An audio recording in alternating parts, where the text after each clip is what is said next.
Krishna says in Bhagavad Gita, you know, of mountains I am the Himalayas, of 90 things.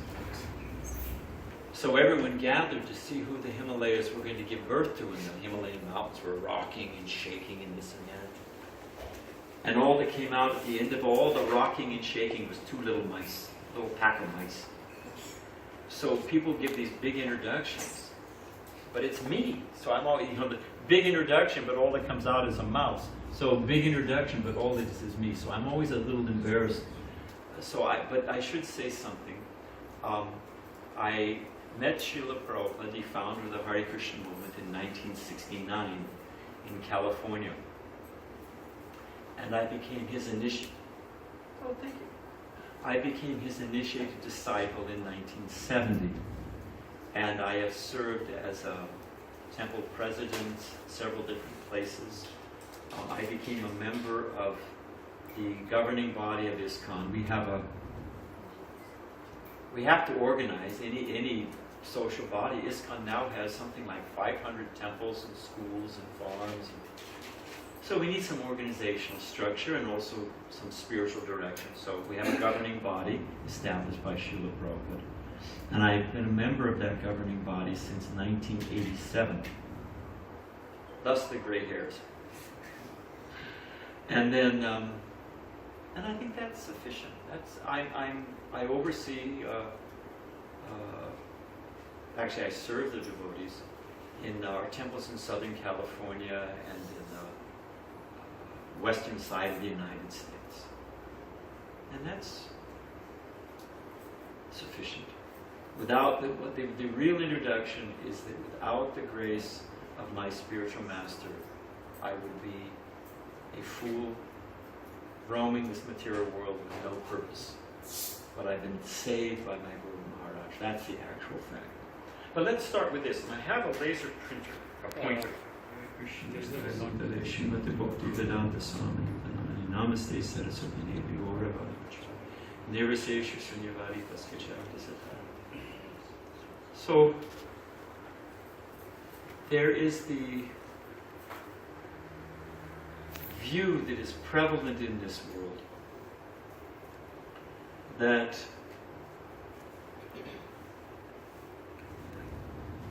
I remember one of the first things my spiritual master said. I was going to his classes, and he said, human form of life in our modern culture is no more than a polished dog and cat.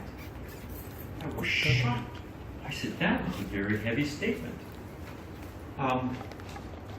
But he was making the point that animals eat, sleep, mate, and defend. Generally speaking, these are their activities. Tell me when you're done. Are we settled? Yes, sir. Okay. Because it's a bit of a distraction. Thanks. So, but what are we doing? So-called human society. Prabhupada said, actually, if you study, it's the same activities. Eating, sleeping, mating, and defending. And people say, you know, oh, if there's some spiritual life, it's for old ladies, it's for people afraid of death. I'm a realist. I deal with the day at hand. What is it that Capri Diem or whatever it is, seize the day. I'm a man of the moment in time. But what if there is more to life? At least thoughtful people, they say that man is the rational animal. Well, that rationality should be used. Who am I? Where did I come from?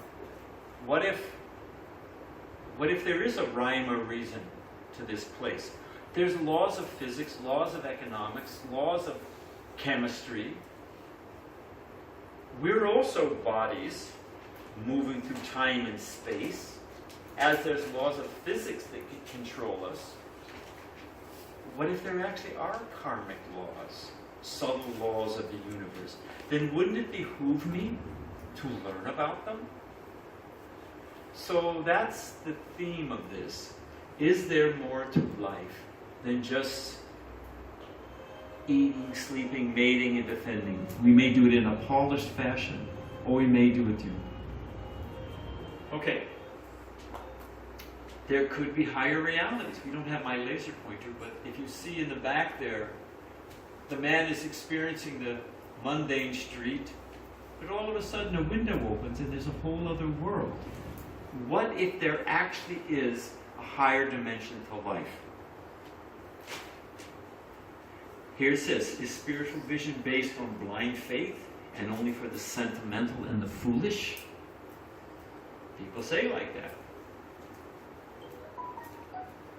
You've heard this, they say seeing is believing, right? Show me. Seeing is believing. If I can't see it, smell it, taste it, if it can't be measured, chopped down into small bits, then it doesn't really exist. So you've all seen a kaleidoscope. You ever, a kaleidoscope? You turn it and it makes the pretty pictures. Looks like a stained glass window, isn't it? Have you ever opened up a kaleidoscope? Do we have any inquisitive minds here? I took one apart when I was a kid. Couldn't put it back together, but that was another issue. But I took it apart. So it makes these beautiful pictures. It looks like a stained glass window. But what is it in reality? All it is a tube, some mirrors, and little pieces of glass or cut plastic or, So what you're seeing appears to be a stained glass window. But in reality, at further inquiry, broken down to its actual fact, it's just little pieces of glass. So seeing may be believing, but is it actually knowing? There's a difference. And we're going to have a little fun here. Do you see the seagull? You see the little beak to the left, and you see the eye, and you see the little... You see it's a seagull, right? Everybody sees the seagull? What do you see now? A rabbit. See the ears? See the cute little button nose? So what is it? Is it a seagull? Is it a rabbit? Seagull, rabbit. We could stay here all night. But in other words, you're seeing the same thing. But as soon as we overlay onto that a concept, all of a sudden we're seeing something different. Oh, when I think I'm seeing a seagull, I see a seagull. When I think I'm seeing a rabbit, I see a rabbit. So the actual, light going in the optical nerve and whatever it is, our mental concept completely changes it. So seeing is only one element of actually knowing. Here's another one for fun. Just for fun. You see the barracuda? That's a certain type of fish with sharp teeth, and see the beady little eyes? Oh, wait a minute, it's just a jet. Is it a barracuda? Is it a jet? This one is fun. Are these lines horizontal, or do they slope? Are they curved? What do your eyes tell you? Oh, definitely slope. But I tell you, the fact of the matter is they're straight, completely horizontal. This one's even better. Which way are the birds flying? Is seeing believing? It depends. If you think they're flying this way, they're going that way. What do you think, Adi? Which way are they going? Adi and I are old friends. Is it a side view or a front view? That'll really bend your mind for a while. We're almost done, but I'm just trying to make the point that, seeing is believing, but no, it's not. Can you count the red dots for me? The black dots for me? Can you do it? Hey, this is really fun. Make a little key, a little spy like this, and then look at it. What will you see? That there's actually no black dots at all. There actually are no... Wait a minute, I see black dots. They're bouncing all over. No, you don't. So seeing may be believing, but it's not actually knowing. Because the premise is that it can't be... The basic principle of the... scientific, and we're not blaming, I'm speaking on a microphone, I'm using this, we're not deprecating science, but as our sense perception being the total means of understanding reality, that concept we're challenging. And just in 3 minutes, the fact that the sense of seeing as the means for knowing, it's just completely fallacious. So it may be believing. You know the example of the blind man who grabbed the elephant? One man gets the leg and thinks it's a palm tree, another man gets the tail and thinks it's a snake. But when you take your blinders off, then you can see the whole picture. So that's what spiritual life is not sentiment, it is not a fanaticism, It's not blind faith. It's actually taking the blinders off and seeing the total of reality. That's where we're going here. Anybody in this room ever seen the pyramids? Anybody ever seen? Raise your hand if you've somebody. I've seen the pyramids. Anybody seen the Eiffel Tower? A few people. But now for those of us who have not seen the pyramid, do we have any pyramid skeptics here? Do we have anyone who doesn't believe that it could be Photoshop? Could be. Anybody here doubt that the Eiffel Tower exists? Why do you, if you haven't seen it, why do you believe that the Eiffel Tower and the pyramid, because seeing is believing, but we haven't seen it, so why do we believe it? Why? Well, because people have seen it. Because you have faith in other people. Well, my neighbor went and he saw it, so it must be, okay, I have faith in him. Or, I heard about, I looked in the encyclopedia. I saw it on Google. I can Google it. Google Jai. That great Purana of truth. So, but the fact of the matter is there's other ways. They're called pramanas, or sources of evidence. One pramana, or one field of evidence. The Vedic literature understands all this. And it says sense perception is good for certain things. But it isn't the only mean of understanding. The other mean of understanding is we have faith in hearing from others. There's conjecture. There's a Sanskrit term for that. When this bell rings, right? I can understand it. Somebody's downstairs who wants to come up, isn't it? Am I seeing them? But, there's all kinds of evidences, sources of evidence that come to a conclusion. So, we're dealing with just seeing. Here's another one. Christopher Columbus. What is it, 1492? Columbus sailed the ocean blue. That's what they teach us, Anyway, George Washington, the founder, or you could have the first prime minister of... Has anyone here ever met Christopher Columbus? Of course, because we believe in transmigration, reincarnation. He could be sitting in this room right now. That's another issue. But why do we believe? Anybody doubt Christopher Columbus existed? Akbar, the apex of the Mughal Empire. Anybody doubt Akbar? You can go to Fatehpur Sikri. You can go to the Red Fort. But seeing is not the only way of hearing. There's other means of learning, of experiencing, of coming to the point of knowing. Okay, here's another example. Parallel universes. Just like time is considered the fourth dimension. There's many multiple dimensions or multiple. This is standard physics. That there are multiple universes and we can't experience them all. Parallel universes, all kinds of stuff going on. So, but let me give you an example. What is the shortest distance between 2 points? Anybody here taking basic geometry? Huh? It's not a tough. Anybody want to? If you get the wrong answer, you still get prashadam. Don't be shy. Does anyone know what is the shortest distance between 2 points?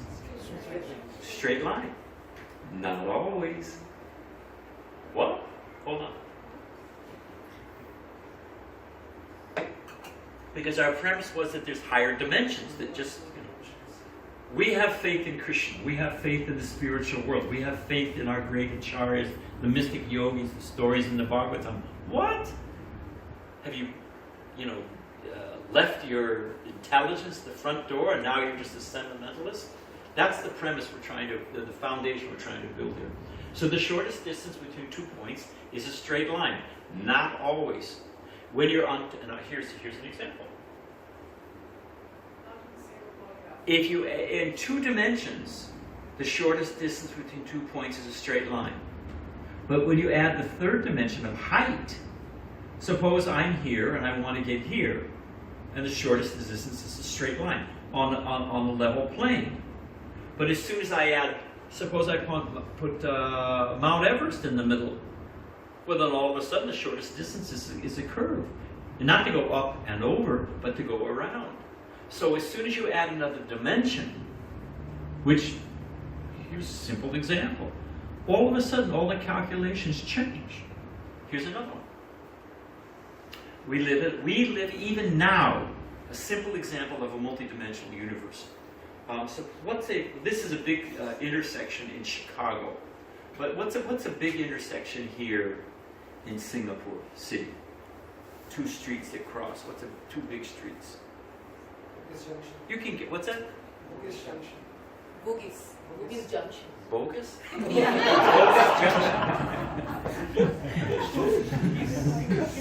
It's Bugis. Bugis. Yeah, B-U-G-I-S. B. Bogus. Yeah. Sounds like bogus to me. Okay, and what is the main cross street? Victoria Street Victoria Street. Victoria, okay. That's easy enough. and So Rochelle. suppose I say, here's an intelligent young man. I say, Prabhu, let's meet tomorrow morning, 9 o'clock a.m. What is tomorrow? Saturday? Friday? What's tomorrow? Saturday. Tomorrow is Sunday. Okay, and I give you the date and everything. I say southeast corner of Victoria and Bogus Street. Okay? Seems clear enough, right? So he's a responsible young man. He shows up a little bit early. He's waiting. It gets to be said, appointed time was 9 o'clock. It becomes 9:15, 9:30. He's got things to do. Thinks of this Swami. He's running on Indian Standard Time. All right, forget it. I meet him the next day. I say, Prabhu, where were you? I was waiting. I was also there. I was there early. I was at 8:45 a.m. southwest corner. Where were you? How is it possible that we were both at the right time, 9 a.m., southwest corner, intersection of Victoria and Bogus Street or whatever it is? We were there. How is it possible? The fact of the matter is, in our thought exercise, we were both there at the same place at the exact same time, and we didn't meet each other, see each other. How? Add the dimension of height. He's on the ground floor, and I was on the 6th floor. In 2 dimensions, we're in the exact same place. You add another dimension, we're completely different experiences, completely different realities. So, if we accept, which even modern physics accept, that we're in a multidimensional universe, here's another example. We have other dimensions all around us. Right? I had an interesting experience. I was giving a talk somewhere, large crowd. I noticed a man in the front, and he had something in his pocket, and he had something going to his ear. So at first I thought he had a Hearing aid. an old-fashioned hearing aid. And I said, wait a minute. He's listening to the ball game or something. He's with a soccer or football, whatever it is, So right now, any of you could take out your phone, you could shop, Amazon or whatever it is. I don't know what you guys use here. You could do that. You could be watching the cricket match. You could be doing so many different things. So all of that is the football match, shopping, movies, Netflix, I don't know, whatever people are into, but it's all in this room right now. You have the right device, immediately you can pick it up. It's here, but you don't have the right device. If you have the right device, the right access, you got to make your payments, got to have that credit card out. But as soon as you have the right access and the right device, all kinds of realities which we don't currently see open up to us. Similarly, if we are spiritually tuned, if we are spiritually astute, if we are our great acharyas, Srila Prabhupada himself got darshan of Rupa Goswami. But you have to be qualified. So there are other dimensions around us, your radio, just a simple radio. The waves are flying at our temple in Denver, Colorado. Somehow or other, the sound system is picked up. Every now and then, if a police car goes by and they're using their radio, it comes right through, You get police calls in the middle of Bhagavatam class. So these things are going on. Why? Because why should all things be subordinate to our intellect and control? That is a priori, a premise for the inductive means of acquiring knowledge. That everything ultimately can be broken down into small pieces, just like these little butterflies. They caught them, they dried them, they pinned them, and I stand above it and study it. Why should all things be subordinate to our intellect and control? I'll give you an example. Christopher Columbus, our aunt, goes exploring. And And he's, of course, I don't know if there's any ants in here. They're non-violent, we don't mind. If an ant were to climb up here, he's climbing over here, climbs over here, climbs through my seat, and climbs, and goes. I'm rambling on, the ant is doing his thing, and he reports back to Queen Isabella of the ant colony. Great new lands were discovered, vistas, mountains, forests, all uninhabited. He's climbing on me, right? I'm a person, but to his scale, and he doesn't know that I'm a sitting beast. So in a similar fashion, we talk about there being devas. Well, that's just allegorical, and no, it's a reality. But we don't have the access level to that higher dimension. We are thinking, dogs can only see, generally speaking, about a 45-degree angle. You never see an angle, dog walking around looking straight up. Oh, look at the airplanes. What's the mode? They're designed that way. In a subtle level, our range of perception, if I blow a dog whistle, you can't hear. If I hold a prism up to a light, so many colors you couldn't see. So why is it assumed that man is the measure of all things? That everything is subordinate to our intellect? Why? Because that is the basic premise for the world can only be measured by our intellect and our senses, our microscopes. Why? But that is the beginning point they start from. Can all things be broken down into pieces subordinate to our intellect? This is the super atom smasher. Yeah, forget that. There's two of them. There's one in America. There's one in France. What was it? The large atom. Is it? Okay. And the basic principles, they send atoms around, they smash into each other. I mean, just to bring things down to an honest analysis. And the thing costs how much? Hundreds of millions? Somebody said billion. I was afraid to say billion. Is it billion? Yeah, you think, billion swans cost this, No, that's, tax dollars at work. Suppose I took two cars and I drove them with a driverless car so no one gets hurt. And I take them and I send them around a track, because these atoms go around a track, and I smash them into each other. And then I pick through the pieces, and by this method, I'm going to figure out what is a gas combustion engine. I got a hubcap. I got one of those little caps that goes on for the putting air into the tire. I've got a, am I going to be able to understand a gas? I mean, it's a more subtle, refined. That's not the. So if I take two atoms and smash them, will I find the secrets of the universe? It's quite primitive, actually. If I don't see it, it doesn't exist. Show me God. My guru, Srila Prabhupada, was in London. And I don't know if you've been to Bhaktivedanta Manor, the Vyasa-san, where Prabhupada was sitting, was here. And the deities, beautiful Radha Gokulananda, are up here. And the audiences, the attendees or whatever, the devotees were all here. So Prabhupada was sitting here, and it came to question and answer. The deities are here. And a man stood up in the middle. And he says, "Can you see God?" Prabhupada said, "Yes, but sit down. You're standing in the way." Prabhupada was joking, but he wanted to reduce the man's pride. But they said, "Can you show me God?" So if these are horse blinders, and they put it so the horse isn't distracted or spooked, so they can just focus on their. So suppose I put on blinders, and I said, "Okay, everybody on this side that I can't see, and everybody on this side that you don't exist." Will you accept that? Well, to be respectful, you say, "Okay, Swami, thanks for coming and bye-bye." But you exist. That if I say that whoever I can't see, you don't exist, you think, well, this man is quite arrogant, isn't it? I mean, I don't think you're all gentle people, but as someone more coarse, I would think, "Oh, you big fool. What do you mean I do?" But we say, if I can't see, it doesn't exist. Just try to understand, and everything is subordinate to my intellect. It is seething. The premise is seething, is absorbed, is soaked. With arrogance and pride and foolishness. Not to be blunt, but there it is. This is one of my favorites. You can Google it when you get home, that great Purana of Truth. Check it out, you Google. This is the Parkes Observatory in Australia. It's an electric telescope.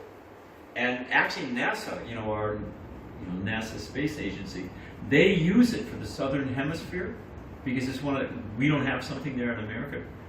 Trump's spending all his money building his wall, so he hasn't purchased it there.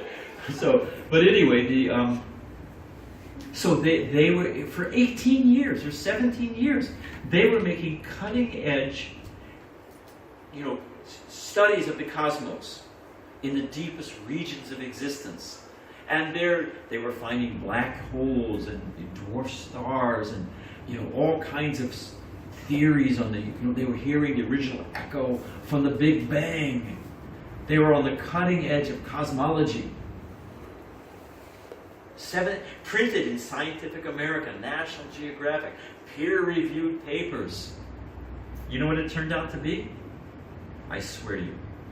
It took them 17 years to realize it was bursts of energy coming from the microwave oven in the staff cafeteria. If you put something in the microwave, and suppose it's true, you can Google it. I couldn't make this up if I wanted to. They put in, I don't know, whatever it is. You put in a bag of popcorn, 3 minutes in the microwave oven, and if you saw that it all popped early and you stopped it and opened the door, earlier than you set it for 3 minutes, you opened it 2.5 minutes. When you opened the door, it sent out a burst of energy, and that's what the telescope was reading. And they were writing all kinds. So, come on. Prabhupada said this. We have our Bhaktivedanta Institute, which it's devotees who have PhDs in different hard sciences. And one of the founders was Sadhaputta Prabhu. I don't know if you ever heard his name. Double PhD, tenured professor at 31 years old at Cornell University. Full devotee, wonderful, super smart, smartest person. Could not fill out a rental application. I had to help him do that. But he was a genius, a certified genius. And one of the first things he said to Prabhupada told him is, your scientific investigation, you can only examine things that are nearby and of medium size. Things that are nearby, we don't know what's in the corners of the universe, and we don't know, the further they go into theoretical physics, what is it called? Quantum mechanics, the weirder it gets. It gets so weird, they don't know what's going, isn't it? I mean, at any given point in time, you don't know where any kind of atom or neutron or, what is it, quark, they don't know what's going on. And they admit it. So we only really, like the horse with the blinders, we only know what's a medium size and nearby. So if that is the case, how can we know the absolute truth? What is it? Janmadasa yataha. Vedanta Sutra begins that in the human form of life, now is the time to find out Brahman. What is the absolute truth? What is the cause of all causes? That's the purpose of you. Because once you know anyway, we'll get into that later on. So, suppose Adi has glued me to this seat. Before I sat down, mischievous Adi has poured a little glue here. And I sat down and I'm now glued to this seat. And I want to shake hands with Sadhguru. Is it possible? Hang on. I'm limited. I am finite. Because I'm now fixed in this location, I can only reach this far. Can I shake hands with him or not? Yes. Oh, we have no advocates. Yes. Do we have yes advocates? Who's a yes advocate? Why? If he comes there, Ah, very good. If he takes the initiative and comes to me, then it becomes possible. So if we are finite, how do we understand the infinite? If the infinite takes the initiative and comes to us. Therefore, if we are honest, we can't even see what's happening on the other side of this wall. If I'm asked, what was I doing at this time yesterday? I got to think about it. What was I doing this time a week ago? Forget it. I really have to look at my iPhone, see what my calendar was, So if we are honest and admit that we are limited, That's not low self-esteem. It's not, mental, but it's just to be honest. If we are limited, if I am finite, and I want us to understand the infinite, the only way it's possible is by a revelatory process. The Absolute has to take the initiative and reveal himself to me. That is not blind faith. That is not sentimental. Oh, you're just religious, that you're believing in God. It is the most basic, common, honest logic. And that's where we're going to go from here. So, how can the finite understand the infinite? Only by a descending revelatory knowledge. And what we have here is, if you're looking at the right side, there is Krishna in the spiritual world. He plays his flute, Brahma. What is it? Tene Brahmadrai Avakavaye. He hears, Brahma is initiated hearing Krishna's flute. And then he chants the Gayatri mantra. And from all the syllables of Gayatri mantra, all creation expands. We are actually, I'm thinking of the time. The point is that there's Krishna. If you've ever been in, which you all have, I'm sure, if you're in an airplane and it's cloudy, I think there's only 2 seasons in Singapore. There's sun and cloud, right? Dry or wet, pretty much, So if you fly up in an airplane, it's all cloudy. When you go through the clouds, what happens when you get through the clouds? The bright sun is there. This material world is only a small cloud, the Mahatattva. It is a small cloud in the spiritual world. And in that small cloud, Krishna lies down as Garbhodakshaya Vishnu. From his body, so many universes emanate. And then in each universe, he expands again. No, this is Mahavishnu. And then he expands again in each universe. In the bubbles, there's Garbhodakshaya Vishnu. That's what's on the left-hand side. And from his navel comes a lotus. On that lotus is Lord Brahma. And Brahma created. There's a Brahma in every planet. So we are, well, I guess I'll tell you. Tamal Krishna Goswami, one of the heroes of our society, ISKCON, he's passed away now. He was, as a young devotee, was the temple commander in Los Angeles. Now, the LA temple at that time had 40 devotees. And it was the biggest temple in ISKCON. Now, the Brahmachari ashram alone in Mayapur has 360 brahmacharis. But anyway, and he wasn't the president, he wasn't the vice president, he was the temple commander, which is like the day-to-day in charge. So he said to Srila Prabhupada, Tamal Krishna Maharaj, that time he was a brahmachari, he said, I've been given this very important position as temple commander in your largest temple. And I'm afraid I'm going to become arrogant, puffed up, influenced by false ego with this very important position. So what to do? Prabhupada told him, you can think like this, that there's Krishna, and Krishna expands himself into Mahavishnu. And from Mahavishnu, so many universes emanate. And in every universe, there's so many planets. And in every planet, there's so many continents. Every continent, so many countries. Every country, so many provinces or districts. Every district, so many cities. Every city, so many blocks. Every block, so many streets. Every street, so many buildings. Every building, so many rooms. And in one of those rooms is Tamal Krishna Das Brahmachari, thinking I'm very important.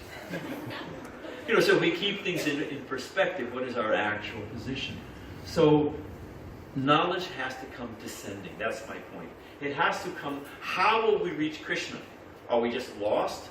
No, there's a very reasonable process.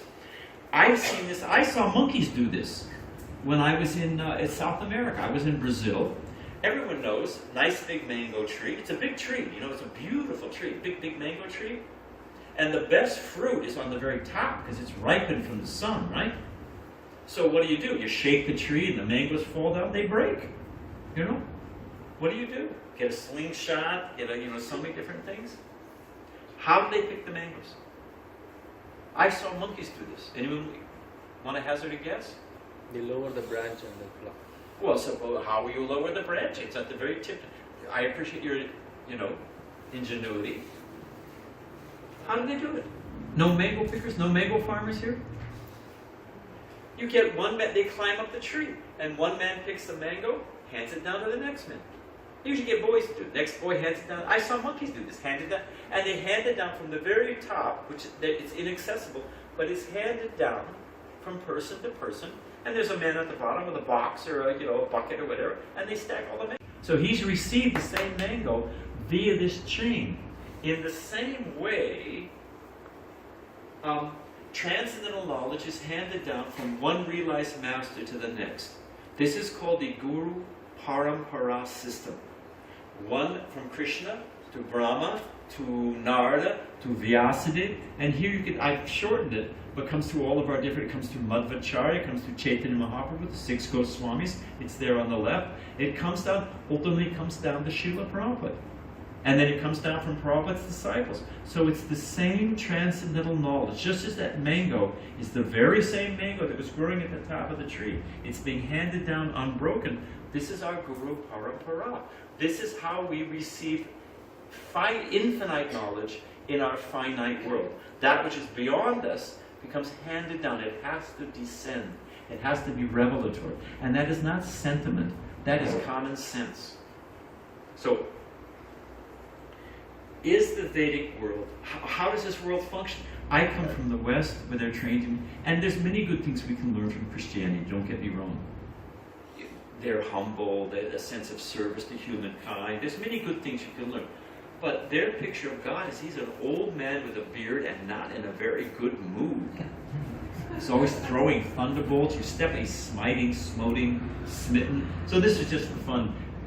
So many people being struck by thunderbolts because they don't know karma, they don't know reincarnation, they don't know there's a previous life, they don't know there's a future life. They really have no answer to the question of evil. How is a baby born blind? How is, why do good things happen to bad people and bad things happen to good? Why? Because they don't understand. We're off the track, but it's okay. They don't have it here, but maybe you've seen a silo, a silo for storing grains. You see them all over America in the Midwest because they're growing soybeans, oats, wheat, corn, so many things. So, suppose I have a big silo. And what they do is they blow the grain, they harvest them in the field, bring them in a truck, and they have a machine that blows them in the top.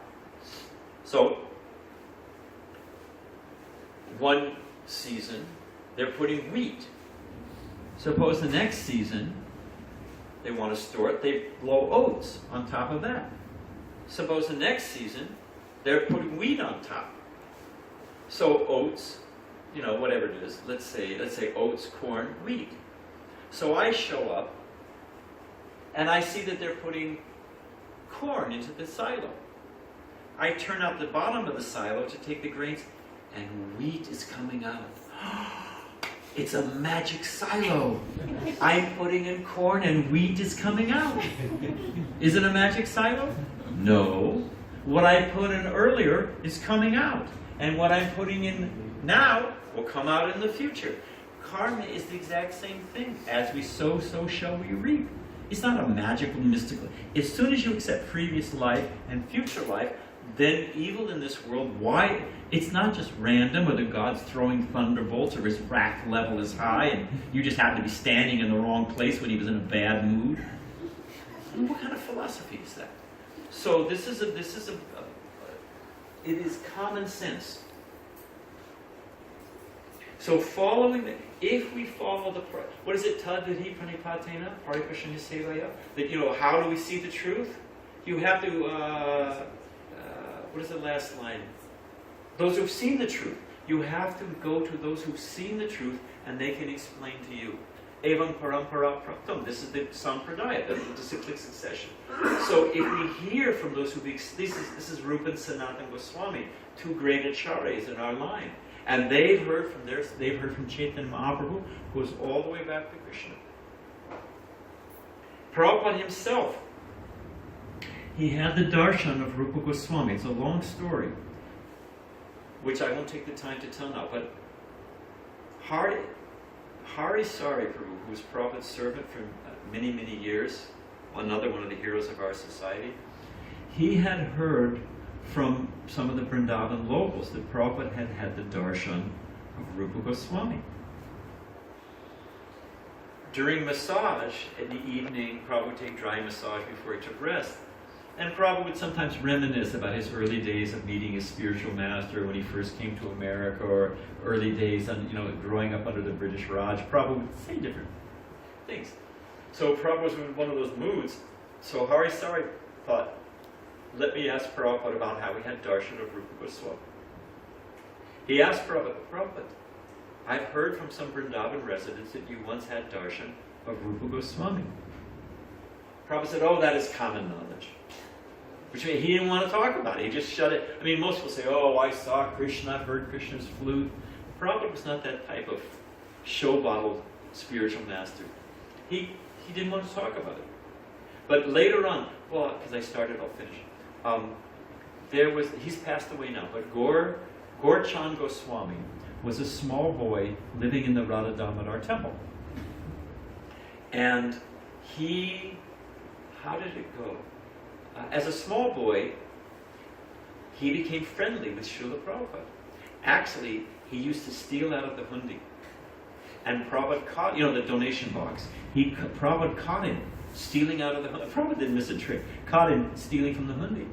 Prabhupada said, this is not good. Krishna has two eyes, the sun and the moon. Krishna sees everything, so this is not good for you, And Prabhupada asked him, why are you doing it? He said, I love sweets. So I steal the money and I buy sweets. Prabhupada said, if I cook you sweets, if I make you sweets, will you stop stealing from the deity? Just see Prabhupada's, magnanimous heart. And the boy said, yes. Prabhupada asked him, what do you like? The little boy said, I love para. So Prabhupada used to make para. You cook down, it takes time, but it's a nice prep. So he used to cook down and make para for the little boy. So naturally the boy became friendly with Prabhupada.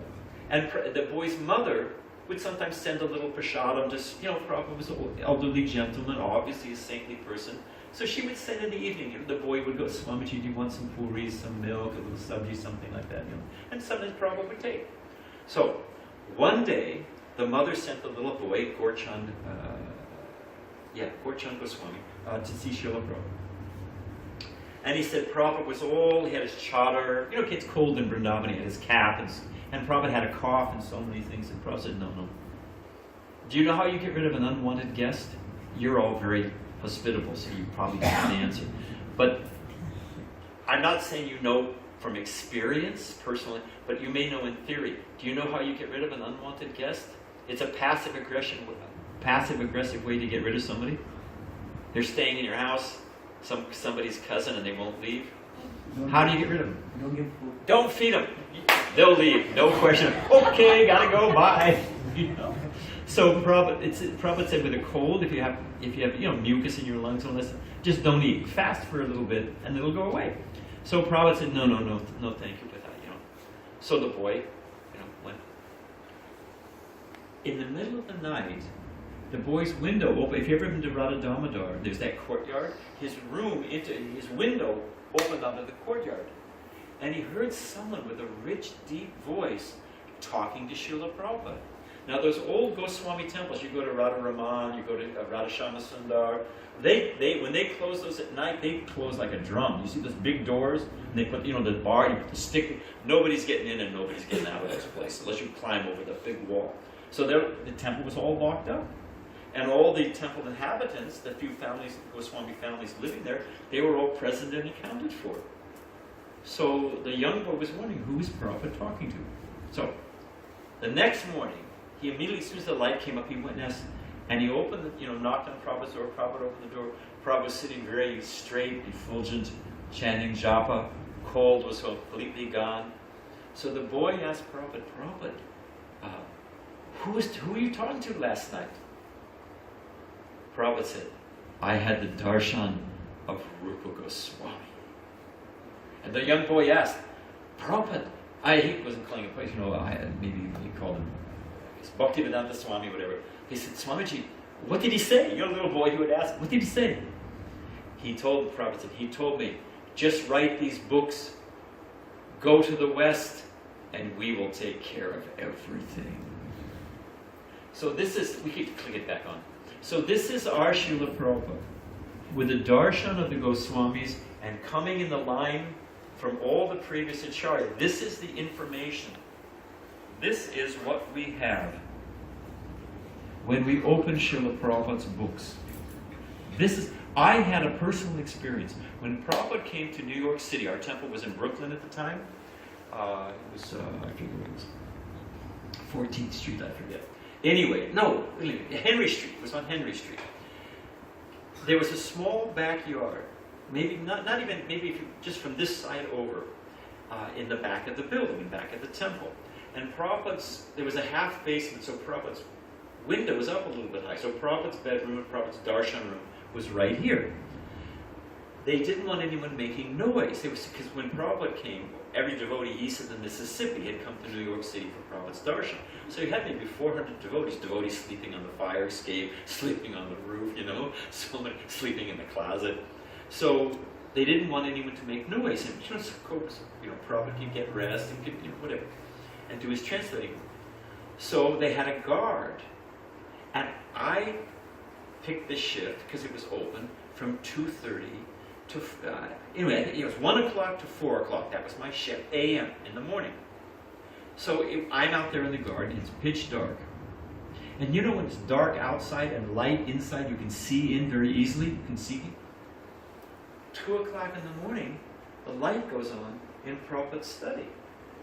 Prabhupada comes and sits down, puts on his glasses, and starts his translating work. And he used to have Pradumna, his Sanskrit secretary, would do the Sanskrit translation, the word for word, because Prabhupada didn't, he had someone to do that. Then Prabhupada would check it, make sure it was, So Prabhupada looked at the translation, turned on his dictaphone, said a few things, then he stopped, thought for a few moments, pulled down his own Bhagavatam set, which had 5 commentaries for each verse, Sridhar Swami, Vishnu Chakravarti Thakur, Baladev Vidyabhushan, but anyway, 5 of our acharyas, Bhakti-siddhanta Saraswati Thakur. So he would study that, read their commentaries, then he would say a little bit more, turn on his dictaphone, then he would pull down his Sanskrit, his Shri Upanishad, and I was thinking how out of the Himalayas, all the little streams, as the snow melts, they all become little streams, then they become bigger rivers, then they all flow into the Ganga, and the Ganga goes into the ocean. So I was thinking, when I open Srila Prabhupada's books, I'm getting all the words from the previous acharyas. I'm getting all from Vyasadeva, from Narada, from Madhvacharya. I'm getting all of that, and it's all coming through Srila Prabhupada's transcendental brain and coming out in the English language just appropriate for the modern age. Because Prabhupada knew, Prabhupada was in, they asked Prabhupada, what's a hippie? And he said, oh, something amazing, Prabhupada lived in New York City. He was at Times Square. He traveled all over the world. He knew the modern mindset. And he took all the words of the Acharyas, filtered it through that knowledge, and poured it onto the pages of his Srimad Bhagavatam. So I was thinking like this out in the yard. Now remember, my job was to keep things quiet. I was chanting japa. And when I thought about it, when I open Prabhupada's book, I'm opening a treasure house, a timeless, I'm associating with Narada Muni. And I was chanting Hare Krishna, Hare Krishna. And as I thought about it, it was Hare Krishna, Krishna. And then and there was Hare Krishna, Krishna. Prabhupada took the glass of water. It was summertime, so the window was open, no screen. He took the glass of water, threw it out all over me. I was thinking, hey, I'm working, please be quiet. I was thinking, Abhishekam, I've been big. I actually think Prabhupada was just throwing the old water out to get fresh. But the point is that when we open Prabhupada's books, that's what we're getting. They're not just some mundane ink on paper. So we're close to the end. The shining light in the age of Kali. That is Vyasadeva holding down the Bhagavatam. What is it? Krishna Sadama Pagate. We say that the Bhagavatam, when Krishna's left this planet, where will truth, where was religion take its shelter? In the pages of Bhagavatam. So here's Kali Yuga, Times Square, or what do you call it? What is the big shopping district here? Whatever it is. Huh? Yeah, this is all they're doing: eating, sleeping, mating, defending. And the light of the Bhagavatam, the message of Krishna, that there's a higher reality. This is not. And people say, well, sooner or later I'll take up spiritual life. I was in the room when men said, sooner or later, Prabhupada said, better sooner. Do you know you have a later? One man was fidgeting. I was sitting there, it was very blissful. The man was fidgeting and he kept looking at his watch. So Prabhupada again never missed a trick. Prabhupada said, what is the issue? You seem, very anxious. The man says, I have a very important appointment. I have a very important appointment. Prabhupada said, you have only one appointment and you will not miss it. Anyone know what that appointment is? Time of death. You can't tell, not this Yamaraj, but you can't, we hope, you can't say, Yamaraj, no, I'm booked on Thursday, no, Friday doesn't work. How about never? Is never, no. When Yamaraj comes, that's it. So we're saying sooner or later, but Prabhupada said, do you know you have a later? So you can't see it here, but this is death personified, and he's got a pin, and he's just about to pop that guy's happy smile balloon, But they go, everything's great, but time and tide wait for no one. People are, I want to, and we're all for exercise, fine, do some exercise, be healthy. We're not criticizing keeping the body's a machine, we should take care of it. But, if you think you're going to live forever, no, death's right behind you. So, just quickly, what's found in the Bhagavatam? Oh, it's something my grandmother used to read. It's Sanskrit, I don't know. Vyasadeva wrote something, so they say. The Bhagavatam, it's inspiration through dramatic life stories. It's news you can use. It's applicable, because what's changed? Birth, death, disease, anxiety, tension, desire, lust. What's changed? The three modes of nature? Nothing's changed in this world. It's the same thing. The human, what is it in the Bible says, nothing new under the sun? The human condition. Struggling, dealing with each other, dealing with pride, anger, hankering, lamenting. It's the same mix. It's the same soup since time immemorial. So the Bhagavatam takes, this is Maharaj Parikshit. You know the story. Emperor of the whole world, handsome, powerful, noble lineage coming from the Pandavas, cursed to die in 7 days. What did he do? Did he go shopping on whatever, what is it? Orchard. What is the big street?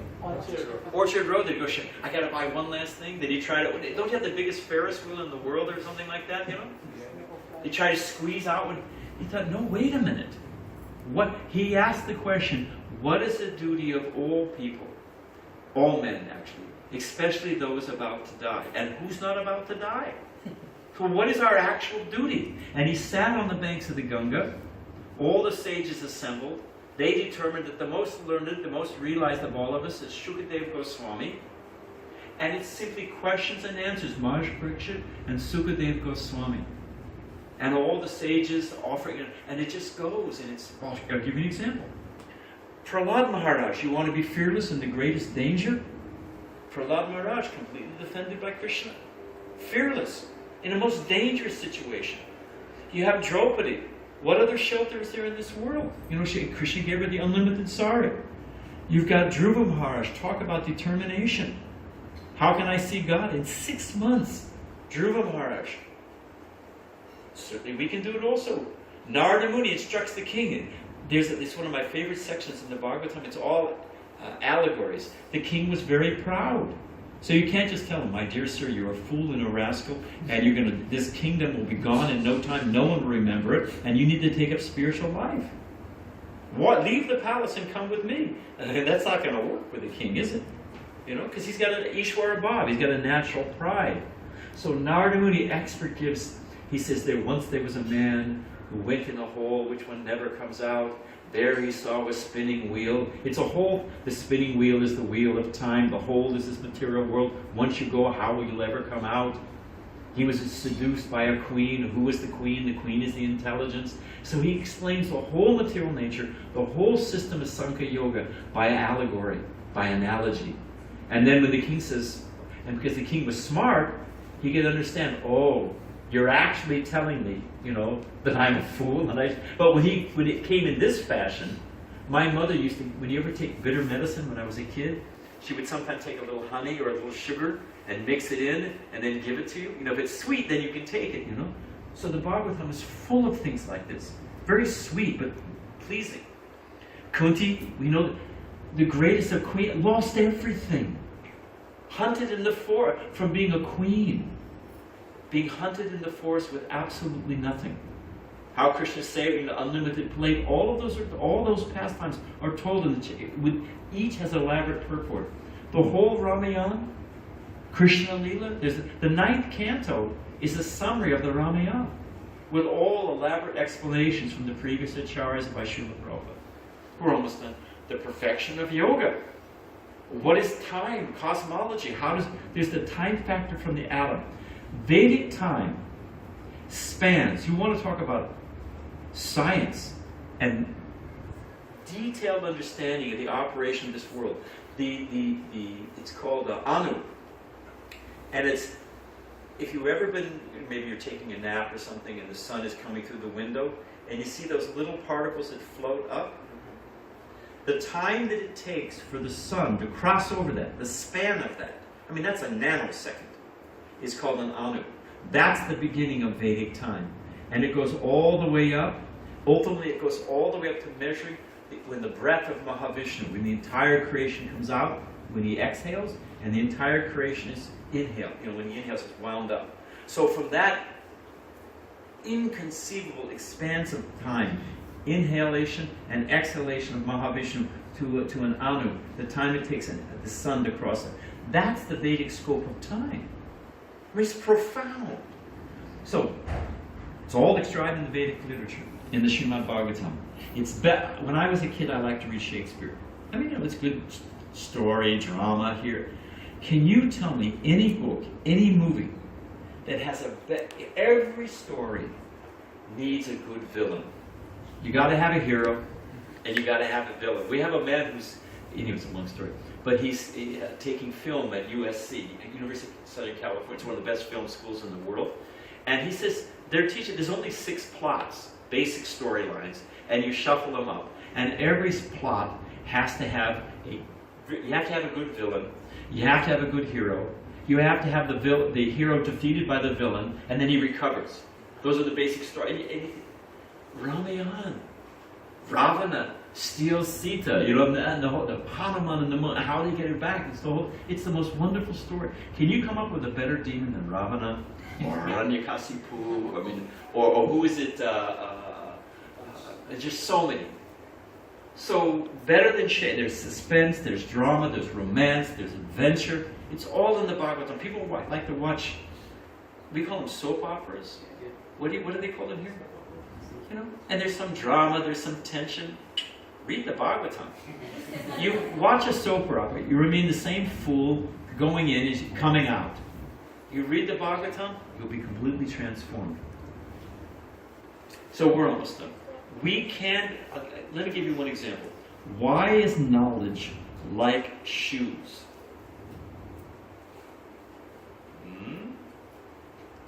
This is from the Bhagavatam. Why is knowledge like shoes? Become easier to walk. Very good. If I walk on a path barefoot, sticks, rocks, it's very hard to walk, isn't it? I put shoes on, no problem. Anyone who's lived long enough, this world is full of problems. They're going to come. Prahlad Maharaj says, just as unhappiness comes unsought, anybody go out looking for happiness? Looking for unhappiness? Anybody outside of a closet masochist, anybody in this room go out looking for trouble? Does it come to you in life? Oh. There's an Italian saying, Marusevit, who's one of our senior members, he told me there's an Italian saying, there's always a rock in the shoe. If you try to walk and there's some rock there, there's always something in this world. So the analogy is in the path of life, there's always going to be trouble. But armed with knowledge, one can cross very easily. Chanakya Pandit says, a child's weapon is innocence. If a child runs through the room, knocks over a lamp, and the child, he's a child, he's a little, up to a certain age, 3 or 4, all right, we'll let him go, he's just a child, Anyone know what a woman's weapon is? Which they deploy quite effectively. Tears. Tears. The biggest strong man, the woman, all right, It's a very effective weapon. What is an old man's weapon? I can't cry, no one will believe it. I don't have any physical strength, like a young man has strength. I don't have innocence. You can't say I didn't know. What is my weapon? Knowledge. That is an old man's weapon. So we can be captain of our fate. This, if you can see here, this is like, you are here. You thought you were here. You should be over there, So, but if we take the knowledge found in the Bhagavatam, coming in such a relishable fashion, in story form, we can learn the science of how to act in knowledge and cross the path of life. So it takes a little effort. These are the devotees doing book distribution in France. And you see the person at the top said, hey, what are you doing there? I see you selling books. The devotees described the person who agreed. His front door was locked. And it's a long story. The guy could not get out, but he bought a Bhagavatam by handing down the money, and the devotees handing the Bhagavatam up, So it takes a little effort, sure. I asked somebody the other day, and I don't want to put anybody on the spot, but I asked him, usually we don't take coffee or tea, but I asked this man, I said, how much do you spend? How much does Starbucks cost? You don't have to tell me. Let us say you know by theory. How much does a Starbucks cost? A cup of Starbucks coffee? Let's say $5, let's be conservative. $5 dollars. Let's suppose the man has 2 cups a day. Let's suppose he works 5 days a week. That's 10 cups. So what are we up to? Huh? 50 for a week. That's 200 a month. How many a year? So, if we took the 1 month that we spend on Starbucks coffee and got a set of Bhagavatams and took the same amount of time, people MSN or what are you watching, bad news? The guy next to me, I have a small apartment next to the temple. And one of the guys next to me, he wakes up every morning, his computer is set that he comes on with financial news. It's the first thing in bed is how he wakes up, it's his alarm. And it's always bad news. The first thing coming out of his mouth, I cannot repeat it in pleasant company. That's the first thing because I'm right next to him, Devotee wakes up, it's, Govinda, Gopal, Krishna, This guy, no, it is not. He's on the other end of the spectrum. So,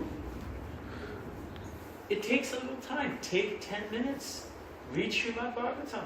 And you will bathe your mind in that ambrosial nectar.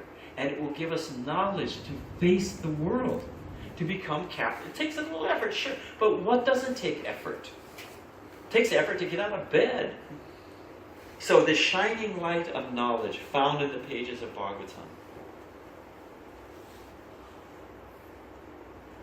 It's the ripened fruit of the desired tree of the Vedas. And there is a higher reality if we have the vision and the means to see it. So the initial premise, there is a completely transcendental real world. We can enter into it via the means of Bhagavatam.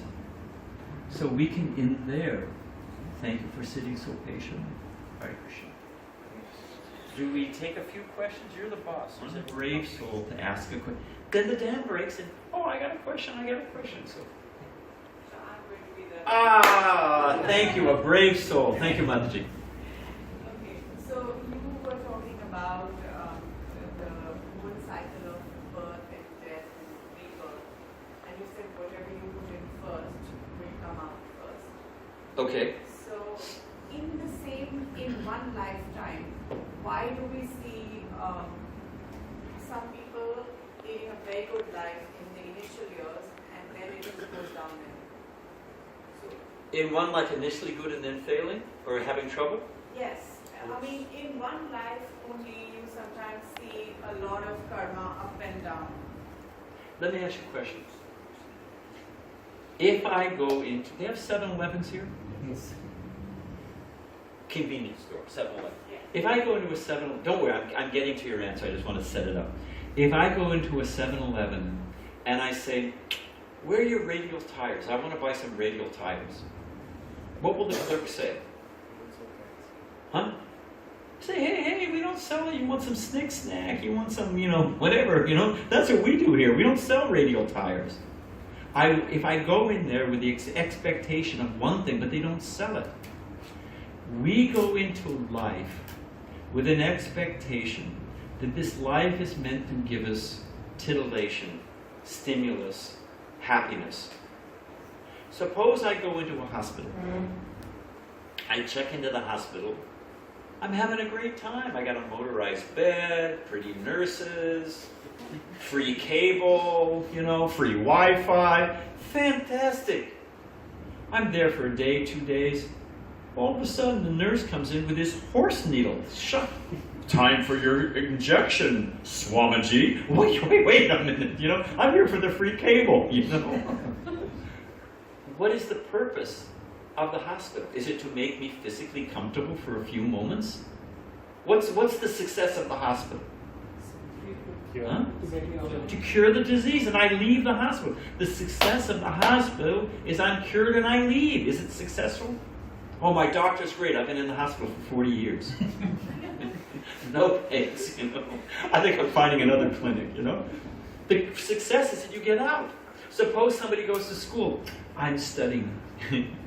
If anyone who's been a parent, I was a householder, I raised 2 kids, I put them through college. It costs a lot of money, I'll be frank. So suppose I'm spending all this money and I find out that what is my child studying?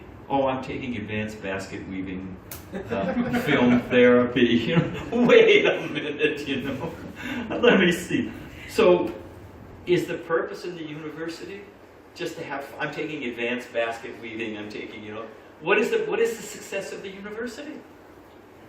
I get an education. When my brother went to UC Berkeley, and the guy who gave the, what do they call that? Orientation. Some professor. And the man said, my brothers are doctors, the man said, those of you enrolled in the medical school, 50% of you will not complete the first 4 years. I thought, well, thanks, I'll just go home now. Save time and money, But the point is, it doesn't have much of a bedside manner, but the point he was trying to make, that it's difficult. Sure, it's difficult. But what do you get at the end of the thing? You're a qualified doctor. And he was making the point, you make a ton of money and help the world. Okay, fine. Frankly, the better, what is it, prayas and shreyas? The more difficult, austerity in the mode of goodness is difficult in the beginning and sweet at the end. Austerity in the mode of, passion is sweet in the beginning and bitter in the end. If I want to get something worthwhile, it takes effort. And the greater the payoff, the prayojan, the fruit at the end of the thing, the harder the work. That's generally speaking the way it works. We want to get Krishna. We want to get out of this material world. We want to go back to Godhead. We want to think about what we're shooting for. It takes some effort. Chaitanya Mahaprabhu has made it as simple as possible.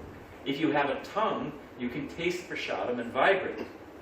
Rupa Goswami says that, through all the senses, the tongue, vibration, and we have 2 ears, we can hear. So, to answer your question, if we go into life thinking that difficulty is not always a bad thing.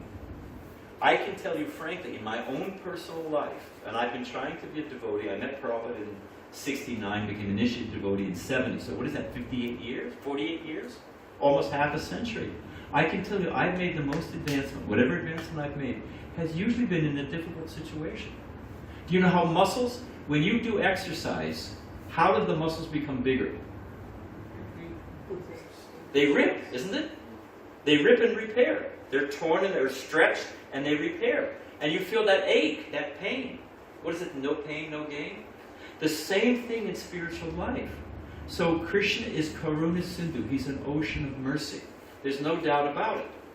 But what is that mercy? Another example. So, well, I'll wrap in a second. But suppose you're all coming here and you're all comfortable in life. So, anyway, you can understand the example. Where's my Yamaraj? Suppose you come and I give Yamaraj $10. Very nice. I'll up it. I give you $100. US dollars, not Singapore, US dollars. Oh, thanks, Swami. Visit more often. Come again soon. So then you say, hey, yes, Swami's not so bad. I had to sit through a dry lecture, but I got $100 out of it. It wasn't so bad. And Padma says, gee, that's funny. He gave me 1,000. And you check with every, hey, wait a minute. He gave Devaki 1,000. He gave Sarabhuti. He gave everybody else 1,000. He only gave me 100. Well, all of a sudden, and when you thought 100 was the top, you were very satisfied. Swami's not so bad. But you found out he gave everybody else 1,000. Well, he cheated me. Hey, where's my other 900? So Krishna can give. You pray to this deva, that deva, you do this samskara, you do some tapasya, and you get some result. You know, your kid gets into Stanford, or your gallstones go away, or what, you know, okay, fine. But that's $10. What you can actually get is the $1,000. Complete deliverance from this world, back home, back to Godhead. People are in school, they say they can hardly wait till they get out of school. They can hardly wait till they get out of the hospital. We should hardly wait to get out of this material world, to Krishna Loka, the spiritual world. That's where we belong. That's our real home. So, if we understand, like the fool that went into the convenience store to buy tires, if we think the purpose of life in this world is to get the same happiness, what is it? Shabdev says the same happiness as the hogs. Is that the meaning of life? Is that all we're meant for? So if we understand that this world is for education, the Latin root for the word education means to draw forth, to pull out, as from darkness into light. From darkness into light.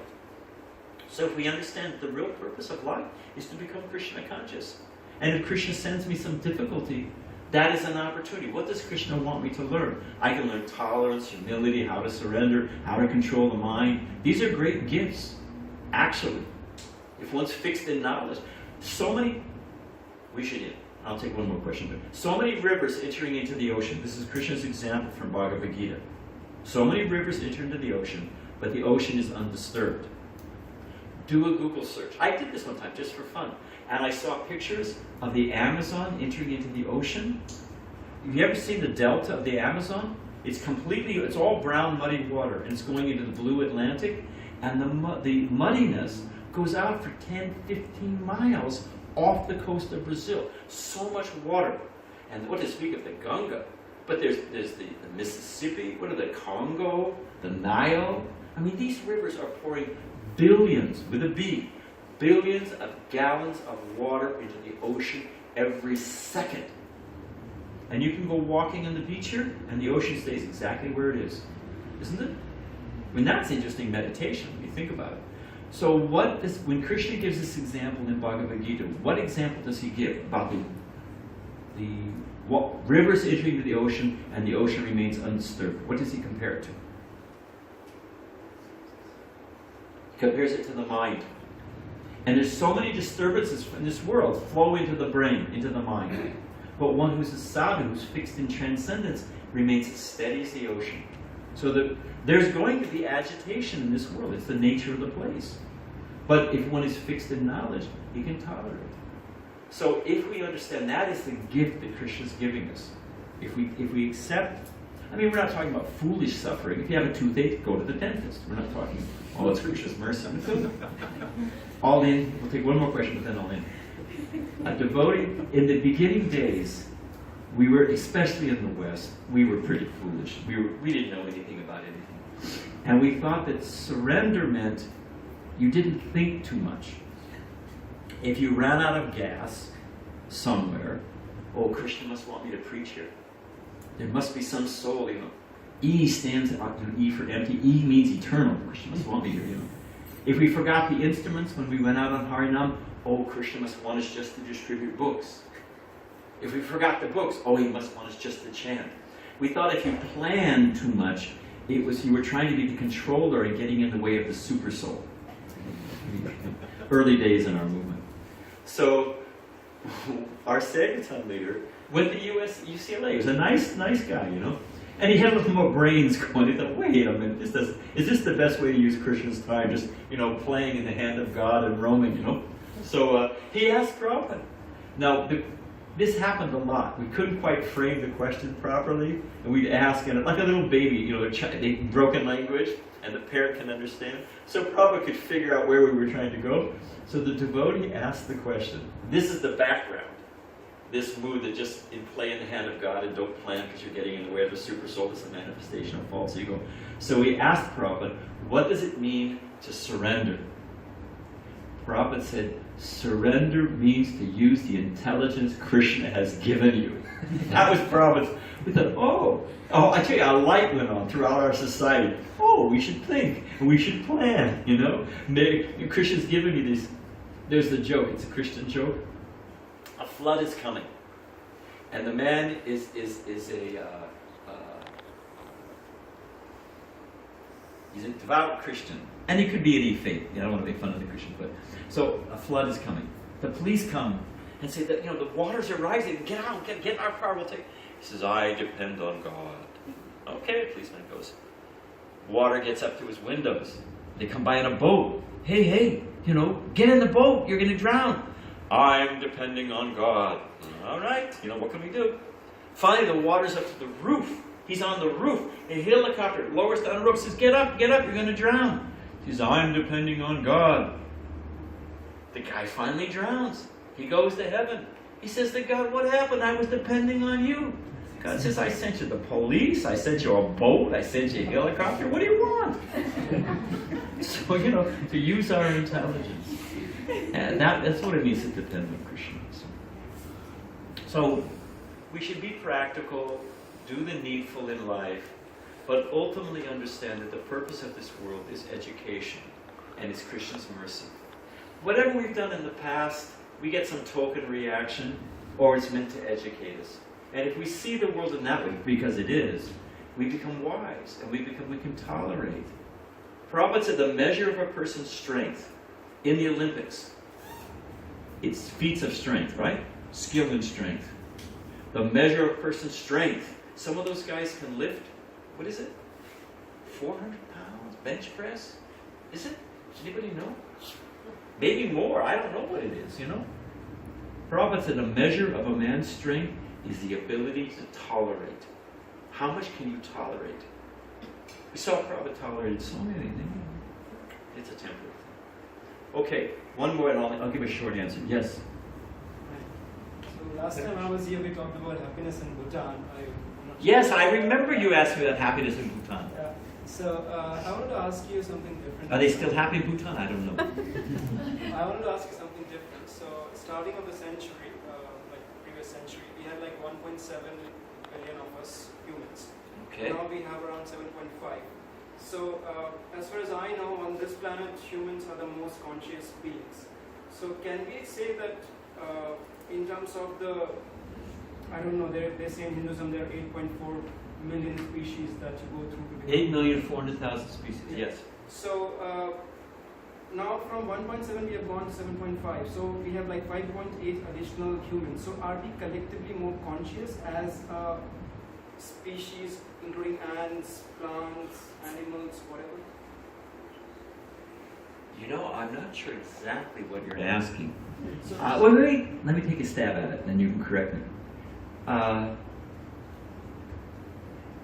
Because I'm just thinking,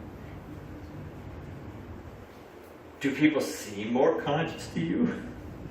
I mean, my analysis, based on experience, forget my analysis. Srimad Bhagavatam says we are in the age of Kali.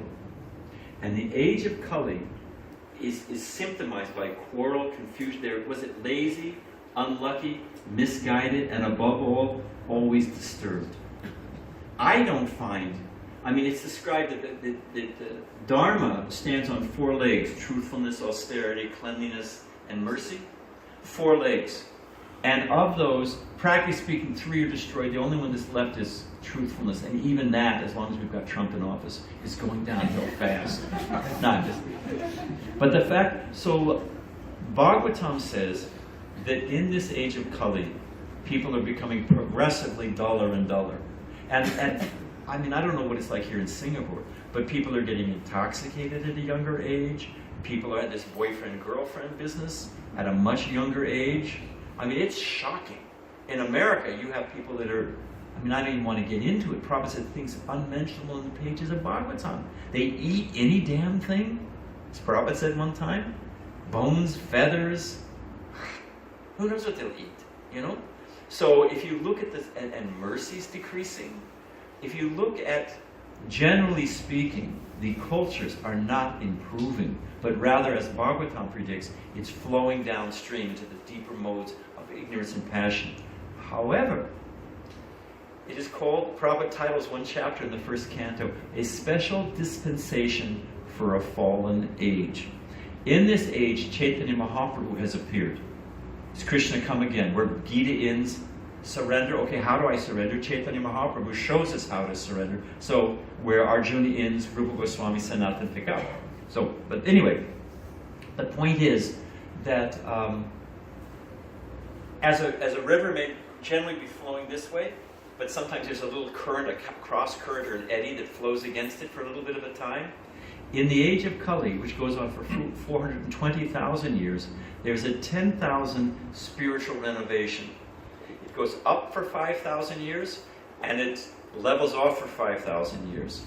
And that is called the Golden Age. It begins from the appearance of Chaitanya Mahaprabhu, which is 500 years ago, practically speaking. So, yes, there is an elevation of consciousness where there are people who are chanting Hare Krishna, who are taking up spiritual life, who are following Chaitanya Mahaprabhu. There is a renaissance and a a cross current. There's a pocket. Prabhupada said, like there's crows and swans, and they have the crows are in one place, swans are in another. So as Kali Yuga progresses, just like Mayapur, there are places where devotees will become more and more auspicious, and the rest of the world will go down the drain. So that's what's actually happening. Now, the thing is, to be a little more specific to your answer, your question, if I squeeze a balloon at one end, it goes up at the other end, right? If I squeeze it like that. So, there's more, people are coming from different planets, people are coming from, some people, not many, some are graduating from dogs and cats, you come automatically, some people. So the population and the different life forms are always shifting because you're dealing with the entire universe. You've got souls that are falling, souls that are going back. So it's a very, it's a system, it's not static, it's in constant motion. Is that? That's the best I can do. All right. So I think we should take Prashadam now, isn't it? Is that what we should do? Yeah. No one will argue. Thank you very much. Hare Krishna.